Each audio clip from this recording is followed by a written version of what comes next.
Haja luz! Haja luz! Aleluia! Quero dizer aos irmãos que demoramos 2 minutinhos para entrar, porque houve uma correria ali, vai ter problemas técnicos. Nós estamos conosco, a equipe não está completa, nós estamos só com a nossa oradora e o João Levi, mas ele está aqui. Justamente, está conosco, o nosso Pai Todo-Poderoso, né? Mestre, daqui a pouco nós vamos começar, mas antes eu queria dizer ao senhor que o outro programa foi maravilha. Foi. O pessoal gostou e falaram muito bem do senhor. Se não falasse mal também, né? Também, justamente, a gente está aqui para receber as críticas construtivas e as destrutivas. As destrutivas a gente recebe para nós melhorarmos. Exatamente. Não tomamos como ofensa. Estamos aqui, nada é tão bom que não possa ser melhorado. E todos nós estamos aqui para melhorar. Que coisa boa. Então, nós estamos aqui mais um programa Haja Luz. Esse programa Haja Luz foi feito junto com o Coração de Deus, pelo pastor Antônio Santos Costa. Biblicamente, com essa Bíblia pequena que ele deu. Biblicamente, ó. Faz pergunta, né? Tem muito crente que às vezes não tem tempo de perguntar na igreja. Justamente. Ou às vezes tem vergonha. Ou pessoas também que não sejam evangélicas que têm dúvida. Aí manda pra gente, pode mandar ao vivo, pode mandar durante a semana. Nós vamos estar inaugurando o WhatsApp do Haja Luz, a pessoa mandar para o WhatsApp, fica melhor, né? E aí você tira a sua Bíblia, só assistir um programa na toda terça-feira das 2h40, não é isso? E também, como nós somos professores de seminários, nós ensinamos, eu ensino no HAP, já ensinei na Estiadeb, e já ensinei outros seminários, já ensinei em faculdade. As pessoas às vezes elas pensam que a pergunta é simples demais, é boba demais, e às vezes as pessoas ficam com medo de perguntar para as pessoas não. Isso é para ele que está perguntando isso. Mas não tem pergunta não existe pergunta boba, não existe pergunta ingênua. Todas as perguntas, seja lá as quais forem, são válidas e estamos aqui para tirar as dúvidas. De acordo com o que diz as Escrituras Sagradas. Exatamente. Já começando hoje, você já pode ir se inscrevendo, comente o que você achar, o que você quiser. Justamente. Dê seu like e compartilhe para alguém, para esse canal melhorar e te ajudar. Você também estará ajudando a gente a evangelizar pessoas e ganhar alma para Jesus. Justamente. Aí. Não somente ampliando o conhecimento dela e tirando as dúvidas, mas também você está ajudando para que outras pessoas que não são crentes possam participar e através da mensagem que é direcionada aqui, o Espírito Santo coloca essa semente e a semente de fruto para a glória de Deus. Para a glória de Deus. A primeira pergunta hoje está aqui, vocês estão vendo de nós, vocês estão né? A primeira pergunta hoje é do irmão Jutaí, da Igreja Apostólica Bom Jesus. Você conhece a igreja? Não. Apostólica da Bispa. Da Bispa? Da Bispa. Da Bispa Daiane? Sim. Eu compro. Bom pastor, a conheço. A pergunta é o que tinha dentro da Arca da Aliança? Meu Deus. Deixar com o professor aqui. Justamente, a gente trazemos aqui as nossas informações, justamente para que também não haja dúvida com o texto sagrado, porque também a gente estamos aqui para aprender também, que quem ensina também aprende. Justamente, a pergunta o que continha dentro da Arca da Aliança? Biblicamente, segundo o livro aos Hebreus 9, versículo 4, a Arca da Aliança continha 3 objetos sagrados. 2 tábuas da lei, que está lá em Êxodo 25:16, relatado que foram dos 10 mandamentos, escrito em pedra pelo próprio dedo de Deus. Oh meu Deus! Um vaso de ouro com maná, um memorial do alimento enviado por Deus para sustentar os israelitas durante a travessia do Mar Vermelho. E de uma coisa, Deus sustentou eles até eles adentrarem a terra prometida. Depois que eles adentraram, cessou o maná. Louvado seja Deus. E o terceiro, a vara de Arão, o cajado de Arão, que floresceu milagrosamente como sinal da escolha de Deus sobre a tribo de Levi para servir na casa de Deus perpetuamente, a tribo de Levi servindo a Deus perpetuamente contatado pelo próprio Deus. João Levi, tem o nosso técnico aqui, é João Levi, viu? Vai servir na casa do Senhor, presta atenção. É verdade, é. O nome é João Levi, é o João Batista ou João Evangelista, e Levi o filho dele, é com ele. Justamente. Pronto, e aí, olha, o pessoal daqui da tenda do Milagre está dizendo que está ouvindo a programação, viu, pessoal? Está ouvindo? O pessoal falou, está ouvindo a programação aqui, mandou aqui agora. Deus abençoe vocês aí, estamos aqui. O pessoal também do Clamor está mandando, está ligado na programação. Que benção, que coisa Deus abençoe boa, vocês aí. Isso é muito bom saber que nós estamos sendo ouvidos, né? Está até chegando, né? Bom, então, foi respondida a primeira pergunta? Foi respondida a primeira pergunta. Então, tinha lá as duas tábuas com os 10 decálogos, os 10 mandamentos. 10 mandamentos. E quando Jesus assumiu seu ministério, ele resume dois. A relação de Deus toda e ao próximo como a si mesmo. O segundo é o vaso de ouro com maná que maná dentro, justamente para representar o que nosso Deus né?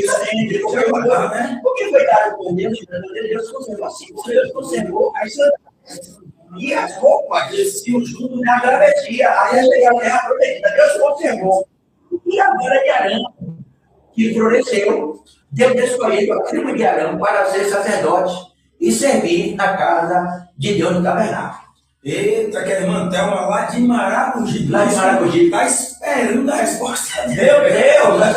Acabou de falar aqui, ó. Então vamos lá para a próxima pergunta. O nosso técnico, nosso diretor de imagem vai botar aqui na tela. Pronto. A próxima pergunta ainda não é da irmã Thelma ainda. Vai chegar a irmã Thelma, calma. Essa próxima pergunta vem de Minas Gerais, de Belo Horizonte. Da irmã Valdice, porque ela disse que naquela da programação, quando respondeu, ela não estava na sala. Ela disse, eu falei, você vai ter oportunidade de ter outra pergunta, um bônus. Ela fez uma pergunta.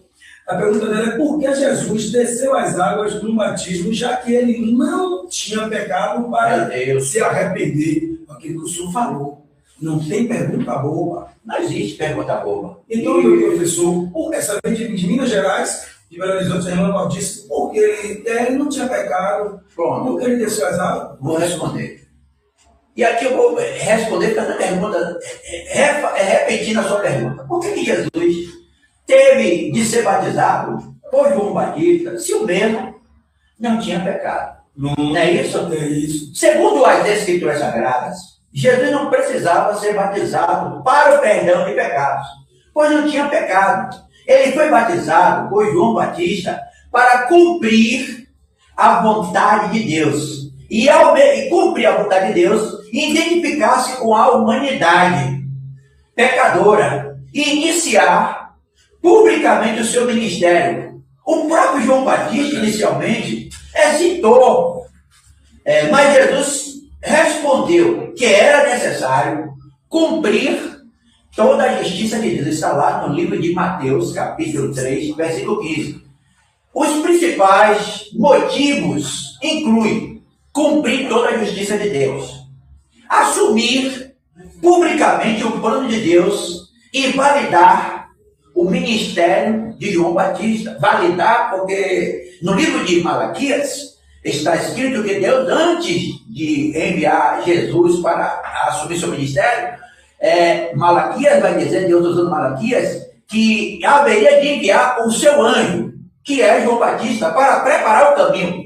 João veio preparar o caminho e ensinou sobre o arrependimento através do batismo. Então Jesus veio para legitimar também, confirmar o ministério do anjo que em Malaquias, o próprio Deus disse que estaria preparando o caminho do Senhor. Também dar exemplo, mostrar aos seus seguidores a importância da obediência e do batismo, até porque quando Jesus é batizado, ele inicia o seu ministério. E quando Jesus ele ressuscita e vai assunto ao céu, antes dele assunto ao céu, ele vai deixar ordens que chamamos de ordenança, lá no livro de Mateus, capítulo 28, versículos do 18 ao 20, e de por todo mundo, ensinar o evangelho, ensinando a guardar todas as coisas que eu vos ordenei, batizando-os em nome do Pai Em nome do Filho e em nome do Espírito Santo. Então, Jesus ensinou os discípulos a obediência. Como Jesus obedeceu, sendo batizado para cumprir toda a lei, também ordenou os seus discípulos que batizasse, também obedecendo a ordem do grande mestre, Jesus Cristo. E também, identificação com o povo, colocar-se no lugar dos pecadores, embora fosse inocente, pronunciando sua morte na cruz pelos pecados da humanidade. Jesus, quando ele se batiza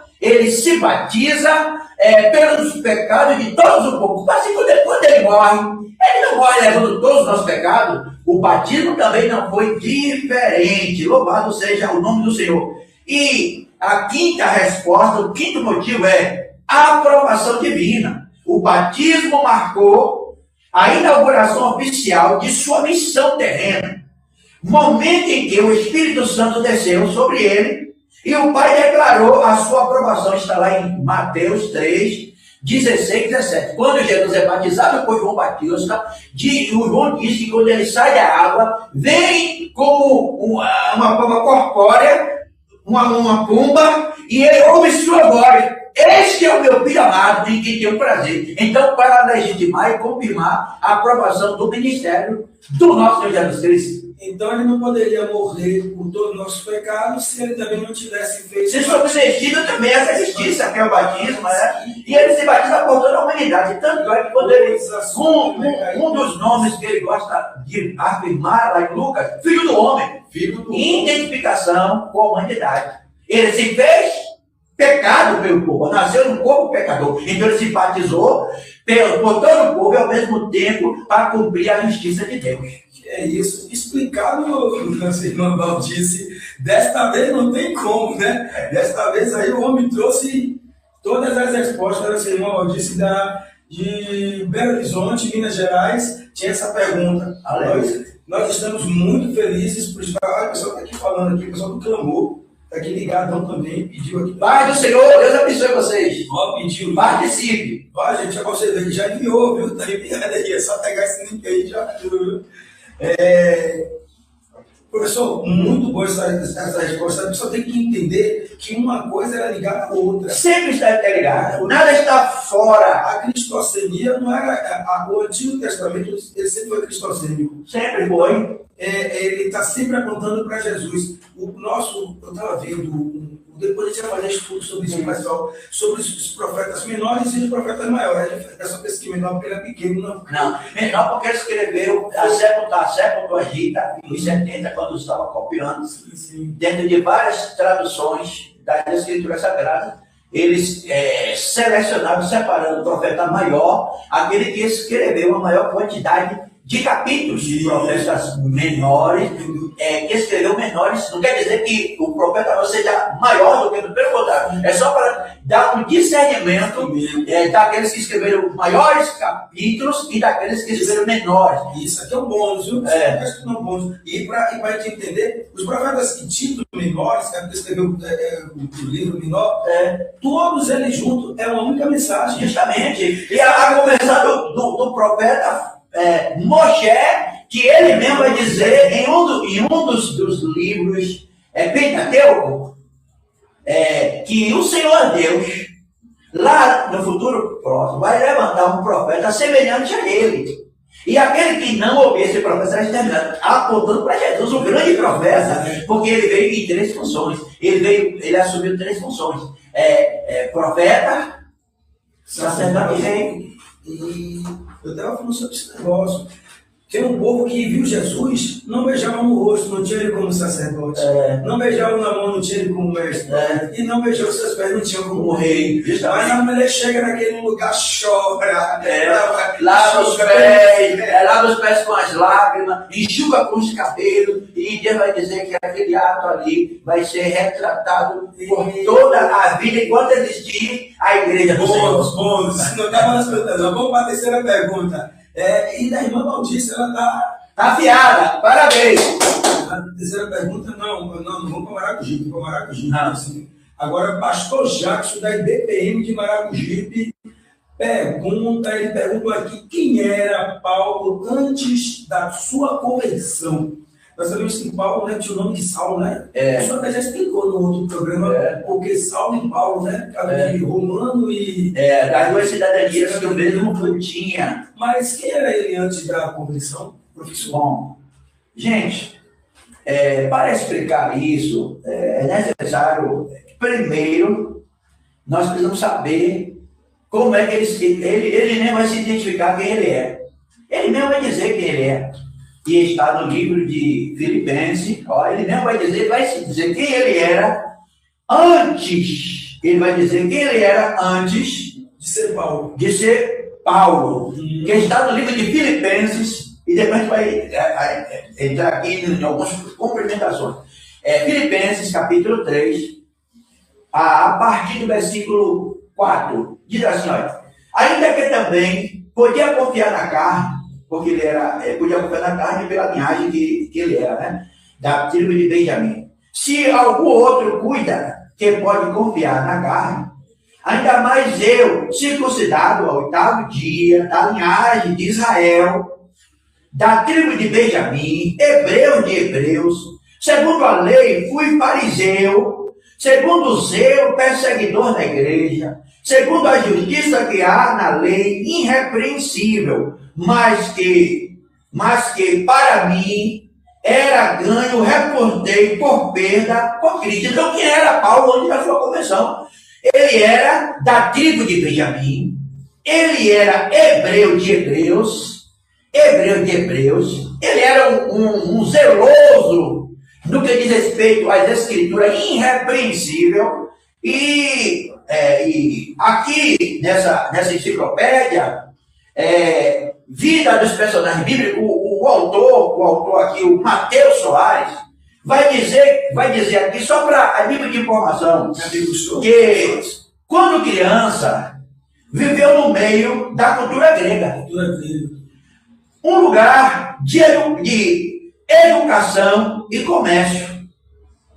Definiu Tarso como a cidade cujas instruções reuniam o que havia de melhor e mais completo de caráter oriental e ocidental. Em suma, Tarso era considerado um lugar completamente a tradição e as diversas informações implícitas em sua carta indicam que ele era de uma família rica e respeitada. O Saulo de Tarso. Se aqui a informação baseada, bônus também. Bônus, né? Antes da sua conversão, Paulo era conhecido como Saulo de Tarso. Ele era um judeu da tribo de Benjamim, que está lá em Filipenses 3, do 4 ao 7.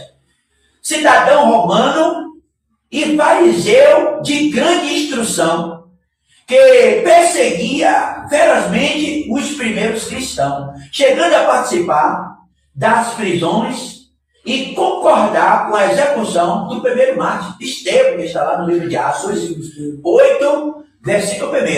A trajetória de Saulo antes do encontro com Jesus em Damasco é marcada por característica bem específica. Origem e cidadania, nasceu em Tarso, atual Turquia. Jogando até bola agora. Uma cidade cosmopolitana e um importante centro intelectual do Império Romano, por isso que ele tinha a cidadania romana. Por ter nascido lá, possuía o privilégio da cidadania romana. Louvado seja Deus. Justamente, formação religiosa. Era um fariseu rigoroso, pertencente a uma família tradicional e estudou sob a tutela de Gamaliel, um mestre da época muito conhecido, um dos maiores mestres da lei da época. Está lá em Atos 22, 3, ele mesmo explica que ele estudou aos pés de Gamaliel. Se você conhecer hoje o maior intelectual, reitor, Gamaliel representa este. E Paulo de Tarso foi escolhido por Gamaliel pelo seu conhecimento. Não foi porque ele tinha conhecimento e Gamaliel viu que ele tinha um futuro brilhante. Aí chamou para ajudar. Justamente, e tornou também um grande mestre, exímio conhecedor das Sagradas Escrituras. oficial, trabalhava, ofício dele, trabalhava como fabricante de tendas para se sustentar. Atos 18, 3, tinha uma função para se sustentar, ele era fabricante de tendas. É uma fábrica. Era o barulho da fabricação de entretanto, a sua condição. Que hoje a gente vai ali no mercado modelo, ali aquele lugar tem um lugar de barracas, assim, todos os tipos de artesanal. Entretanto, a posição dele era contra o cristianismo. Considerava o nascente movimento cristão uma heresia. Ele liderou perseguições, invadia casa, prendia seguidores de Jesus e até mesmo aprovou no apedrejamento do Santo Estevão, que eu disse a vocês que está em Atos 8:1 e Atos 22, 20, que o doutor Lucas quando vai escrever o que ele vai dizer.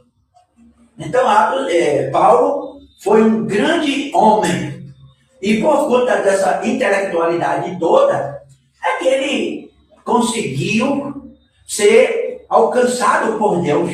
E esse alcance lhe deu o privilégio de escrever 13 livros do Novo Testamento, que temos 27 do Novo Testamento, Paulinas, que são 27. Ele é o autor de 13, com exceção de Hebreus, que é a unidade da autoria dele. Mas isso é só uma suposição. Mas, de fato, de verdade, ele escreveu 13 cartas do Novo Testamento.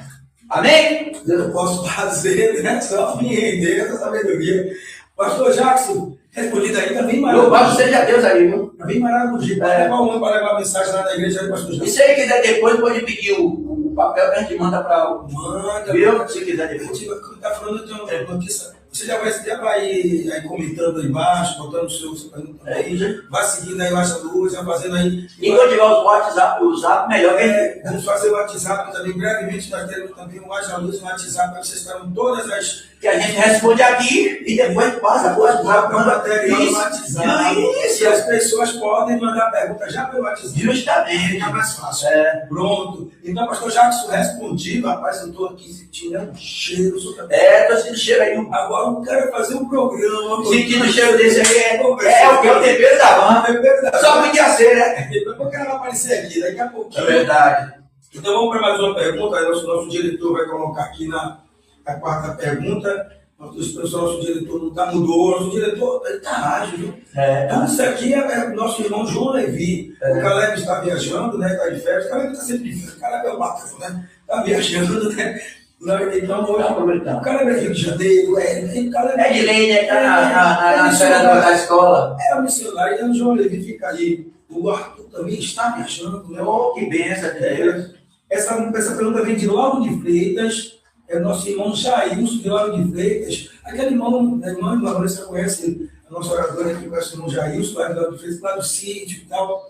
Ele perguntou o seguinte: o que significa o bom pastor dar a vida pelas suas ovelhas?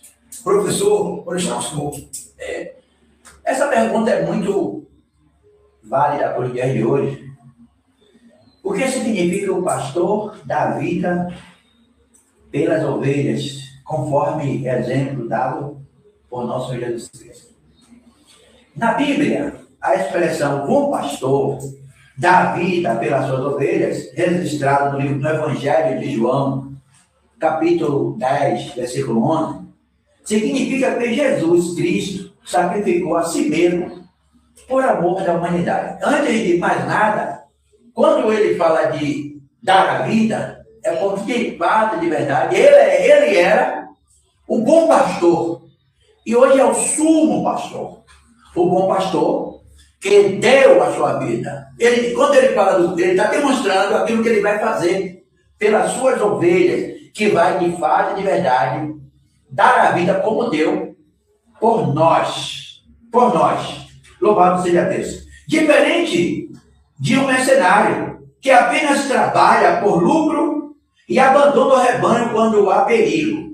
Jesus conhecia cada pessoa intimamente e prova seu amor incondicional ao enfrentar o sofrimento e a morte na cruz para nos salvar. Quando ele fala disso, é porque ele vai dar exemplo dele como pastor e dos mercenários da sua época. Como também existe hoje, e que nós não vamos entrar em detalhes sobre, não vamos entrar em detalhes, que não nos interessa isso. Mas no tempo de Jesus, existiam muitos falsos mestres, falsos profetas, que se diziam bons pastores e que não eram. E Jesus vai dizer que eles são mercenários. O que é um mercenário? Trabalha por lucro. Quando vê o perigo e que ele pode ameaçar a sua própria vida, ele deixa e parte a mil. Jesus vai dizer que esses mercenários, para que as pessoas fiquem atentas. Porque Jesus não estava atrás do que é meu ou do que é seu. Jesus, quando veio atrás de nós, para Deus. E Paulo dá esse exemplo. Em uma das suas cartas, Paulo vai dizer: eu não busco o que é vosso, mas busco a vocês para Cristo. Então o mercenário não busca a pessoa para...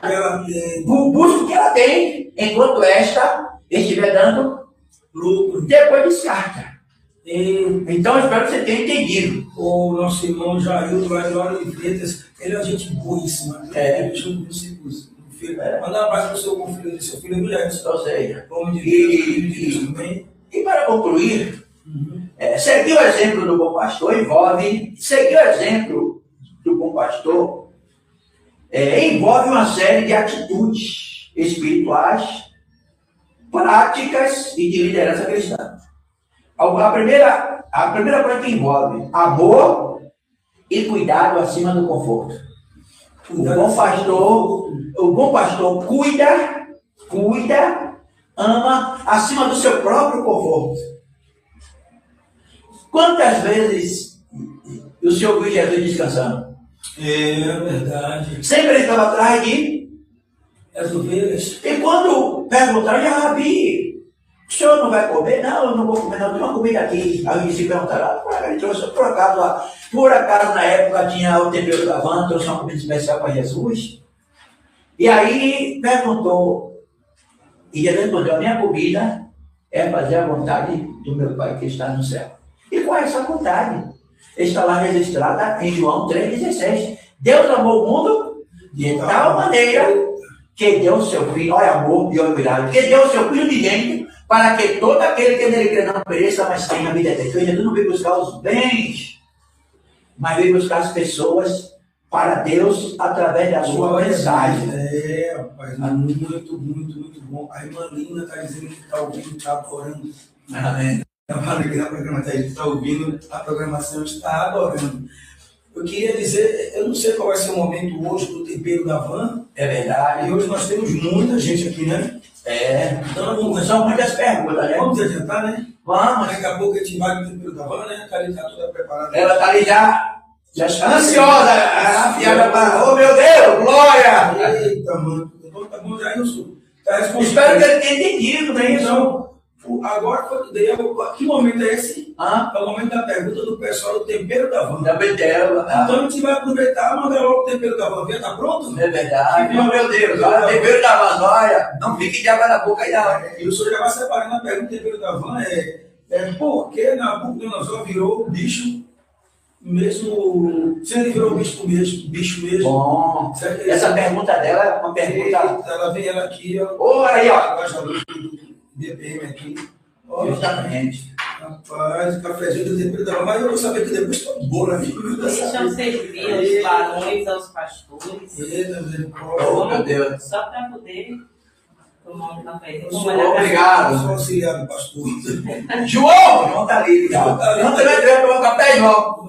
Vai tomar um cafezinho também. Tá lá e ainda vendo o cafezinho da mãe, esse café tá lá. Olha a fumaça.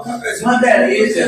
Deixa eu mostrar para vocês o bolo. Pronto, vai mostrar, a Van vai mostrar o bolo. Você, se quiser também, já pode pedir no número aí, ela faz também. É verdade. Olha, opa aí. Se você... Esse aí é, oh meu Deus. Opa aí. Ó, uma delícia. Tá com boi de gás, viu? Que mais? Já que ele comprou o negócio, você fica bonitinho aqui em cima. Tá com boi de gás, que mais? Deixa eu ver por aqui, tirar o poder de embaçar o óculos. É verdade. Não dá para entrar debaixo da mesa, não, porque eu sou muito grande. Rapaz, então vamos lá. Daqui a pouco aquele bolo tá tudo certo. É o tempo que ele estava esfriando, que ele está quentinho. Tá? Eita!